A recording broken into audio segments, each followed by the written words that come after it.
Au 19e jour de notre captivité prolongée, de notre statut d'otage, une situation difficile, il y avait une quantité considérable de creusements qui se déroulaient en bas de la colline, de notre position et, disons, vers la droite par rapport à la direction dans laquelle nous faisions face. Là, disons, ils ont creusé un trou assez profond et j'ai entendu certains de leurs commentaires. Et c'était dur Mac touriste. Nous étions les touristes et dur Mac signifie tuer ou arrêter définitivement. Donc, à ce moment-là, j'étais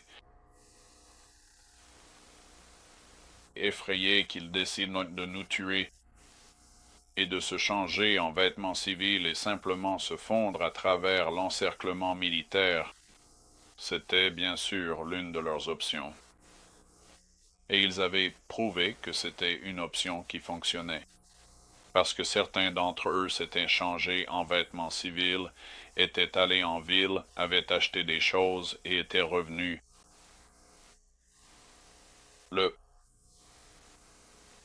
Après avoir complètement fini de creuser le grand trou et être revenus précisément là où nous étions auparavant, le commandant du groupe et le turgiment se sont retrouvés. Ils ont appelé Shear, ce qui signifie simplement traductrice. Elle est venue nous voir et nous a dit c'est eux qu'ils voulaient que nous disions quand nous sortirions.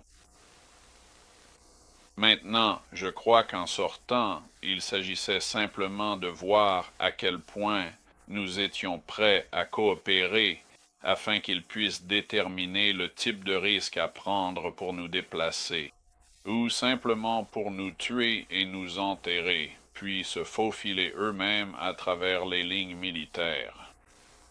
Alors ils sont venus nous dire qu'ils voulaient que nous disions que, comme deux d'entre nous étaient trop âgés pour voyager à travers CES Montagne la nuit, qu'ils nous avaient bandé les yeux, mis dans une voiture, emmenés dans une maison, et placés sous la maison ou dans une cave ou un sous-sol. Eh bien, je n'avais pas l'intention de mentir non plus, mais moi, ayant entendu CES Jean parler de nous tuer et de creuser ces trous, je n'ai pas pensé que c'était le moment de leur dire que je n'allais pas mentir. Alors j'ai hoché la tête, j'ai souri, et je me suis assuré de bien comprendre c'est eux qu'ils voulaient que nous disions. Je n'ai jamais dit que je le dirais, et je n'ai certainement pas dit que je ne le dirais pas. De toute façon,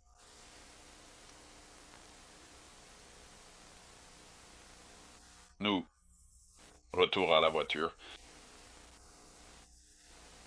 le 21e jour de CE Moilencourt, CE qui correspondrait à la 22e nuit de notre expérience. J'ai entendu les portières s'ouvrir, j'ai entendu le coffre s'ouvrir et se refermer, et une fois, j'ai entendu le capot s'ouvrir et se refermer. Ces bruits m'ont donné l'impression très forte qu'ils étaient en train de piéger la voiture pour qu'elle explose. Quelques semaines plus tard, 2 voitures ont explosé à Ankara et ont tué des gens. Maintenant, si c'était CES voiture-là ou si l'une de CES voitures était la nôtre, je ne le sais pas. Mais cela montre bien qu'ils ont la capacité de piéger des voitures pour les faire exploser et qu'ils sont prêts à le faire. Je pense que s'ils n'avaient eu d'autre intention que de nous emmener en ville et de nous déposer près d'un hôtel, ils auraient pu le dire au chauffeur en notre présence. Et s'ils vérifiaient simplement l'huile ou quelque chose dans le véhicule, ils auraient aussi pu le faire en notre présence. J'étais donc d'avis qu'ils avaient autre chose en tête que de nous emmener à un hôtel. Apparemment, j'étais le seul à ressentir cela. Après environ 30 minutes d'attente, on nous a fait monter dans la voiture. J'étais d'avis que, puisqu'il n'y aurait qu'un seul terroriste dans la voiture, pendant le trajet vers l'endroit où il comptait nous emmener, même si la voiture pouvait être piégée pour exploser, CE serait probablement notre meilleure chance de nous échapper.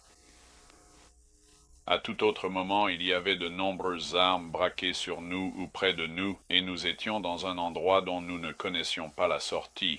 C'est certain.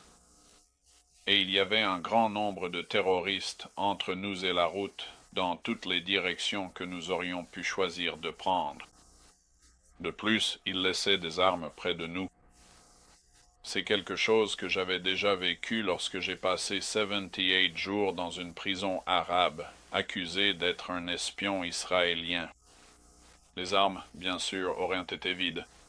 Et si nous les avions saisies et tenté de les utiliser, nous aurions été tués en essayant de nous échapper.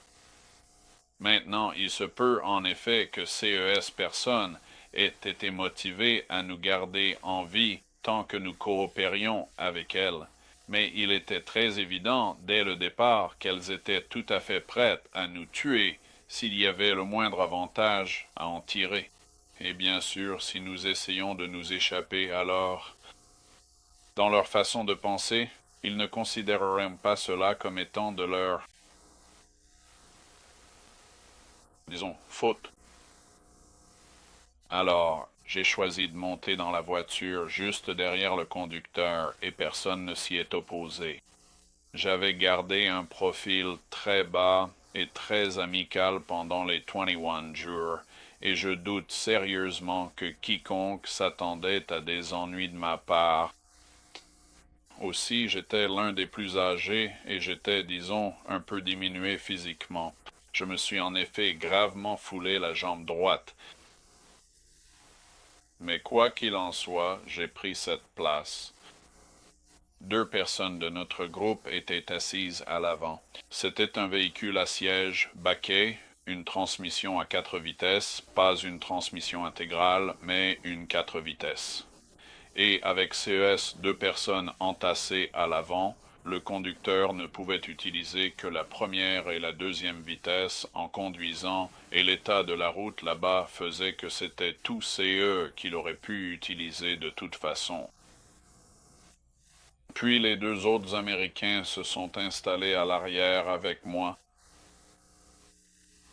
Nous sommes donc partis dans la nuit et le trajet a été très difficile. Nous avons dû descendre pour jeter des pierres hors de la route afin que la voiture ne frotte pas. Elle a tout de même frotté 1 ou 2 fois et j'étais assez inquiet que le carter d'huile ne se retrouve percé. Ou qu'il arrive quelque chose qui nous laisserait bloqués dans CES Montagne. Mais finalement, nous avons atteint la route goudronnée. Alors que nous approchions de la route goudronnée, j'ai demandé au chauffeur s'il y avait un bon hôtel dans cette ville, dans l'intention de m'assurer qu'il pensait bien à un hôtel, et j'ai simplement dit « Gazelle Hôtel ». Cela signifie « bon hôtel » et il a répondu « Choguzel Hôtel, CE qui veut dire « très beau » ou « très bon hôtel ». Donc, lorsque nous sommes arrivés à la route goudronnée, s'il nous emmenait vraiment à un hôtel ou près d'un hôtel, il aurait tourné à droite. Mais quand il a tourné à gauche au lieu de droite et nous a dit qu'il allait nous emmener à un endroit où nous pourrions appeler un taxi, j'ai alors compris qu'il se passait quelque chose. Il était alors 00H30. Dans cette région qui est contrôlée la nuit par des terroristes turcs, personne ne bouge. Il n'y avait pas de téléphone dans la direction où il allait, et même s'il y en avait eu un, aucun chauffeur de taxi n'aurait accepté de venir là-bas à 7 heures du matin pour nous prendre. Donc, je savais qu'il préparait quelque chose. Au bout d'environ 2 pâtés de maison, nous sommes tombés sur le barrage militaire. Et c'était, disons-le, une expérience stressante, car j'étais presque certain qu'ils avaient piégé la voiture pour qu'elle explose. L'homme avait une grenade à main et une arme de poing à sa disposition. Et s'il y avait eu une fusillade, je doute sérieusement que beaucoup d'entre nous y auraient survécu. Je n'ai donc pris aucune mesure pour tenter d'attirer l'attention des militaires, et il a traversé la route. Les vitres étaient embuées et la voiture était pleine à craquer. Et bien sûr, toutes les voitures dans le sud-est de la Turquie sont pleines à craquer. Il n'y a pas beaucoup de voitures et tout le monde veut y aller. Quand quelqu'un va quelque part, donc apparemment, cela n'a pas paru suspect aux militaires et ils nous ont laissé passer. J'ai demandé à l'homme de s'arrêter, de faire dur et de nous laisser descendre. Il a nommé une ville plus loin sur la route où il voulait aller. Eh bien, cette ville était très proche de l'endroit où nous avions été enlevés au départ. Et j'ai expliqué aux autres personnes dans la voiture que cet homme ne nous emmenait pas vers un téléphone, qu'il n'y avait pas de téléphone là-bas, et j'ai pensé que, puisqu'il ne réagissait pas, l'un d'eux a dit qu'il croyait vraiment que l'homme allait le faire, je n'avais pas anticipé les ennuis, ou, disons, la réaction que j'ai eue. Quoi qu'il en soit, un peu plus loin sur la route, pas très loin des militaires, là où nous avions passé le contrôle, il y avait une grande zone où les camions s'arrêtaient pendant les heures d'ouverture du restaurant de l'autre côté de la rue. Bien sûr, il n'était pas ouvert à cette heure-là du matin, mais j'ai maîtrisé le conducteur par derrière pour qu'il ne puisse rien heurter, qu'il puisse faire exploser la voiture ou nous blesser. Et j'ai pris le volant de la voiture et je l'ai dirigé vers CE Parking en gravier, puis j'ai braqué brusquement. Vers la droite, j'ai fait déraper la voiture et j'ai dit « Sortez ». J'ai été accueilli par CE qui ressemblait à tous les otages criant « Espèce d'abruti, tu veux nous tuer ou quoi ?» Je ne m'y attendais pas du tout. J'ai dit au conducteur « Hôtel » et je l'ai relâché progressivement, lentement, pour pouvoir le maîtriser de nouveau s'il tentait quelque chose de dangereux. Il a simplement redémarré la voiture et a continué dans la même direction qu'il prenait. Maintenant, la seule personne qui m'inquiétait était CE grand monsieur de Caroline du Nord qui aurait pu m'assommer suffisamment longtemps, jusqu'à CE que nous soyons de nouveau sous une pluie de fusils.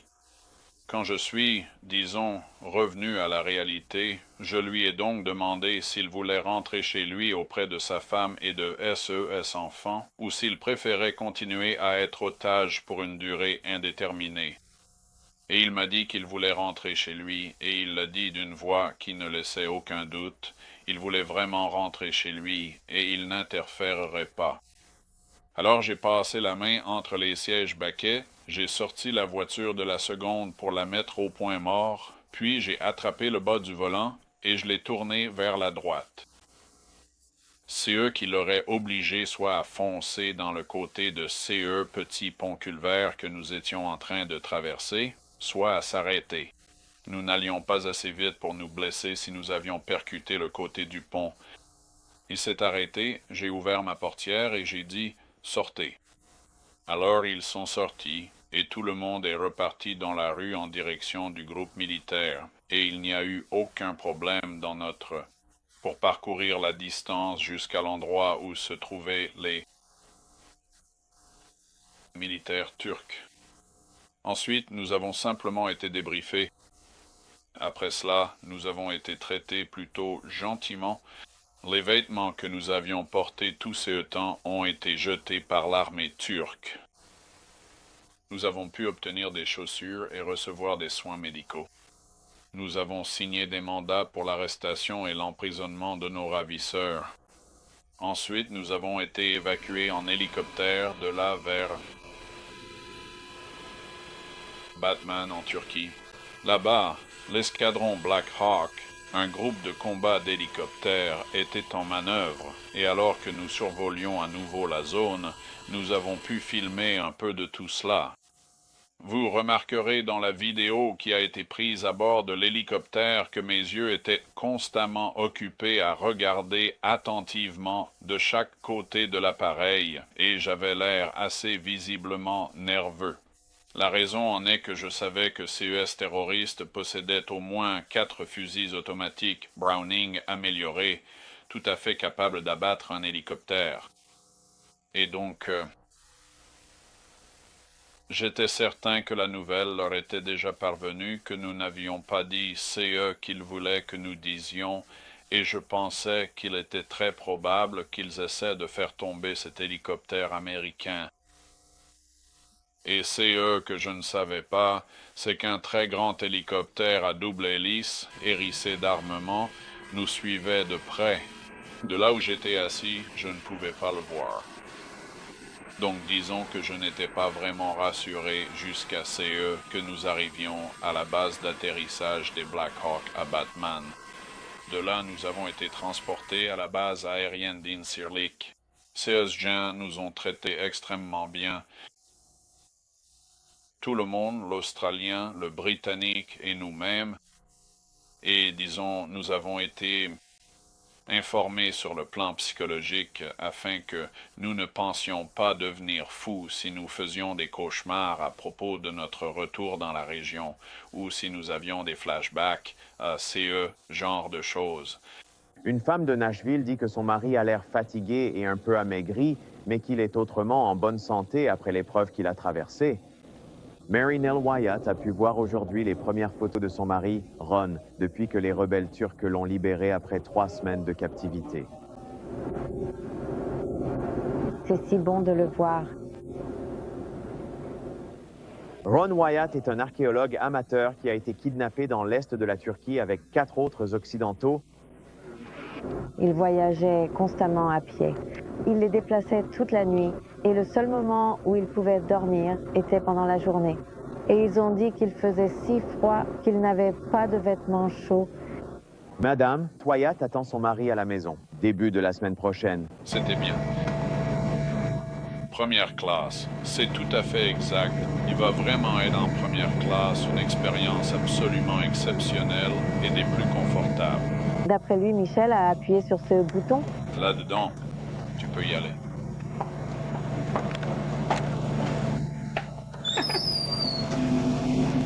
Et appuyer dessus, il y a une canne.